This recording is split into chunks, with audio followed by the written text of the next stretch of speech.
لقد خلقنا الانسان فی کبد، ہم نے انسان کو محنت اور مشقت ہی میں پیدا کیا۔ محنت، مشقت، تکلیف یہ ہر انسان کا مقدر ہے، کرنی ہی ہے۔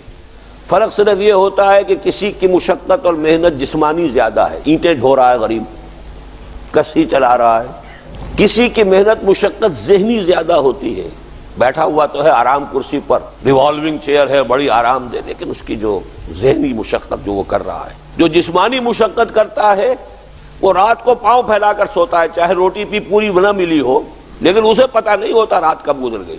اور یہ دوسرے جو ہوتے ہیں انہیں رات کو بھی نیند نہیں آتی، مخملی گدیروں پر بھی نہیں آتی، انہیں ضرورت ہوتی ہے ہپنوٹکس کی بھی، سیڈیٹیوز کی بھی، ٹرینکولائزرز کی بھی، یہ ساری چیزیں وہاں چلتی ہیں، اس لیے کہ ان کی جو کوفت ہے وہ کسی اور قسم کی۔ لیکن بچا ہوا کوئی نہیں ہے۔ محنت، مشقت، قرآن نے اتنی قسمیں کھا کر اللہ نے کہا ہے، ہم نے انسان کو، یہاں کسی انسان کی تخصیص نہیں ہے۔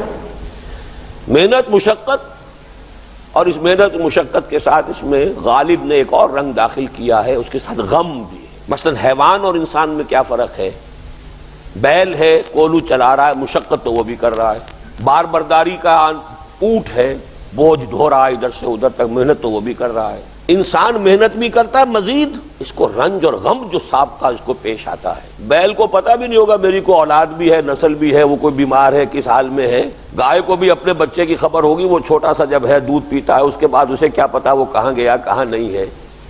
انسان کو جو تکلیفیں جھیلنی پڑتی ہیں، پھر جو غم جھیلنے پڑتے، وہ حیوان کے لیے نہیں ہے، یہ انسان کے لیے۔ اسی لیے کہا غالب نے کہ قید حیات و بند غم، اصل میں دونوں ایک ہیں، موت سے پہلے آدمی غم سے نجات پائے کیوں؟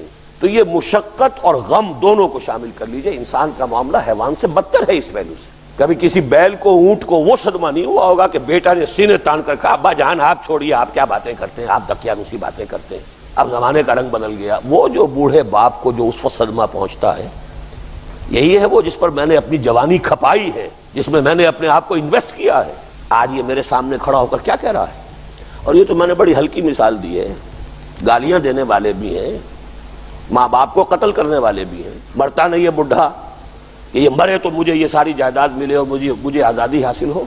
یا ایھا الانسان انک کادح الی ربک کدحا فملاقیہ، اے انسان تجھے مشقت پر مشقت جھیلتے ہوئے، محنت پر محنت کرتے ہوئے ہی آگے بڑھنا ہے، اور پھر اپنے رب کے حضور میں پیش ہونا ہے۔ یہ اور مصیبت ہے، کسی اونٹ اور کسی بیل سے محاسبہ نہیں ہے وہاں۔ وَيَقُولُ الْكَافِرُ يَا لَيْتَنِي كُنتُ تُرَابًا، اس روز کہے گا کافر کاش میں مٹی ہوتا، انسان بنا ہی نہ ہوتا میں، جسے آج ہم بہت بڑا شرف سمجھ رہے ہیں، شرف انسانیت۔ کاش کہ میں مٹی ہوں، یہ انسان کی حیثیت مجھے دی ہی نہ جاتی کہ میں آج یہاں کھڑا ہوں جواب دے کے۔ حضور نے فرمایا كُلُّ نَفْسٍ يَغْدُو فَبَائِعٌ نَفْسَهُ فَمُوتِقُهَا وَمُوبِقُهَا، ہر انسان جب صبح آنکھ کھلتی ہے، رات کے سونے تک وہ اپنے آپ کو بیچتا ہے۔ کوئی جسمانی مشقت اپنی بیچ رہا ہے، شام کو 100 روپے لے کر آیا ہے، اس نے اپنی جسمانی محنت بیچی ہے نا۔ کسی نے اپنی ذہنی محنت، ذہنی صلاحیت بیچی ہے، چاہے وہ ڈاکٹر ہے، چاہے انجینئر ہے، کوئی اور ہے، وہ اپنی ذہنی صلاحیت بیچ رہا ہے بیٹھا ہوا اپنے کلینک میں، اپنے آفس میں۔ بائع نفسہ، اپنے آپ کو بیچتا ہے۔ یہ بیچنا تو ہر ایک کا ہے، ہر شخص بیچ رہا ہے اپنے آپ کو۔ کوئی بدبخت وہ ہے جو یہ ساری مشقت جھیل کر بھی رات کو جہنم لے کر آیا ہے گھر میں، مشقت بھی جھیلی اور لے کر بھی آیا آگ کے انگارے، اس لیے کہ حرام کاروبار کیا۔ کوئی وہ ہے جو اس مشقت کے بعد اپنے نفس کو جہنم کی آگ سے چھٹکارا دے کر آتا ہے۔ بیچا، جائز جگہ بیچا، جائز طریقے سے بیچا، بیچا اس نے بھی، محنت اس نے بھی کی، مشقت اس نے بھی کی، لیکن اس نے اپنی مشقت کے نتیجے میں اپنے آپ کو برباد کر لیا۔ موتقھا و موبقھا، موبقھا ہلاک کر لینے والا ہے اس کا، اور موتقھا چھڑا لینے والا، گردن آزاد کر لینا جہنم سے، آگ سے۔